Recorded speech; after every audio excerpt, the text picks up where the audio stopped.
20 दिन से जारी है एक अनशन।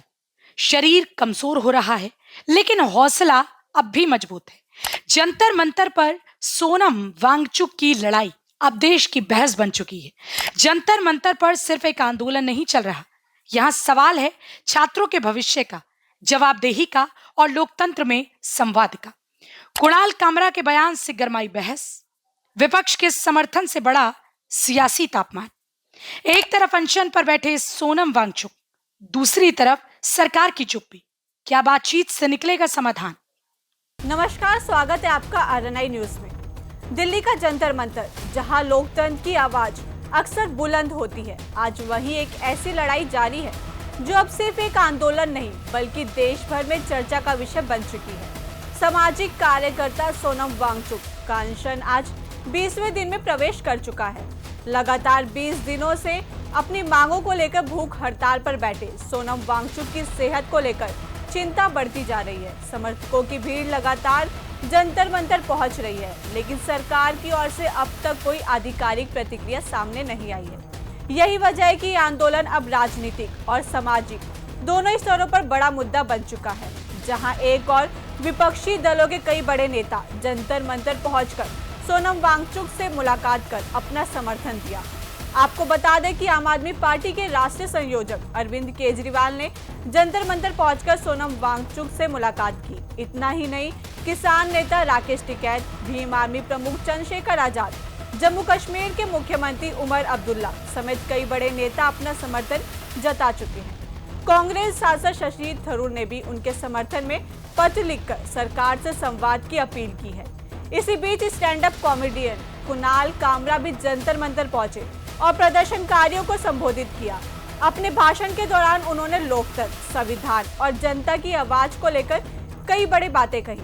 हालांकि उनके भाषण का एक हिस्सा सोशल मीडिया पर तेजी से वायरल हो गया। जरा आप भी देखिए क्या कुछ कहा कुणाल कामरा ने। और हमने देखा है कि ये लोग बस सीता के पति का नाम ले लेके नीता के पति का काम कर रहे हैं। कुछ लोगों ने सवाल उठाए।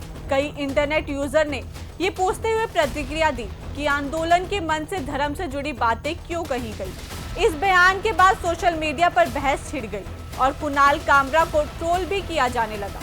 लेकिन इन सबके बीच सबसे ज्यादा चर्चा सोनम वांगचुक की सेहत को लेकर हो रही है। कई सामाजिक संगठनों, समर्थकों और आम लोगों ने उनसे अनशन खत्म करने की अपील की है। यहाँ तक कि उनकी बिगड़ती सेहत को देखते हुए दिल्ली हाई कोर्ट में भी हस्तक्षेप की मांग वाली याचिका दायर की गई। हालांकि सोनम वांगचुक ने साफ शब्दों में कहा कि उनसे अनशन खत्म करने की अपील करने से ज्यादा जरूरी है कि लोग 20 जुलाई को होने वाले शांतिपूर्ण संसद मार्च में शामिल हो। सोनम वांगचुक ने कहा, अगर मैं खा भी लूं तो उससे ज्यादा क्या बदलेगा। सरकार को यही संदेश जाएगा कि जवाबदेही की जरूरत नहीं है। मैं अभी 2-4 दिन में मरने वाला नहीं हूँ। लगातार मेडिकल टेस्ट हो रहे हैं, रिपोर्ट सामान्य है, ईसीजी भी ठीक है। हाँ, कमजोरी है, शरीर के मसल्स खत्म हो रहे हैं, लेकिन मेरा दिल और शरीर के महत्वपूर्ण अंग अभी भी ठीक काम कर रहे हैं। सोनम वांगचुक का ये बयान साफ करता है कि वह फिलहाल अपना आंदोलन जारी रखने के पक्ष में है। वहीं आंदोलनकारियों की मांग है कि शिक्षा मंत्री धर्मेंद्र प्रधान इस्तीफा दे और परीक्षा व्यवस्था में जवाबदेही तय की जाए, ताकि छात्रों के भविष्य से जुड़े मुद्दों पर जिम्मेदारी सुनिश्चित हो सके। अब सबसे बड़ा सवाल यही है कि आखिर सरकार कब इस आंदोलन पर अपनी चुप्पी तोड़ेगी। फिलहाल पूरे देश की निगाहें जंतर मंतर पर टिकी है। एक तरफ 20 दिनों से अनशन पर बैठे सोनम वांगचुक है, दूसरी तरफ बढ़ता समर्थन और तीसरी तरफ सरकार की खामोशी। अब सभी की नजरें 20 जुलाई के संसद मार्च और सरकार की अगली प्रतिक्रिया पर टिकी हुई है। फिलहाल इस खबर में इतना ही। बाकी की और अपडेट्स के लिए देखते रहिए आरएनआई न्यूज।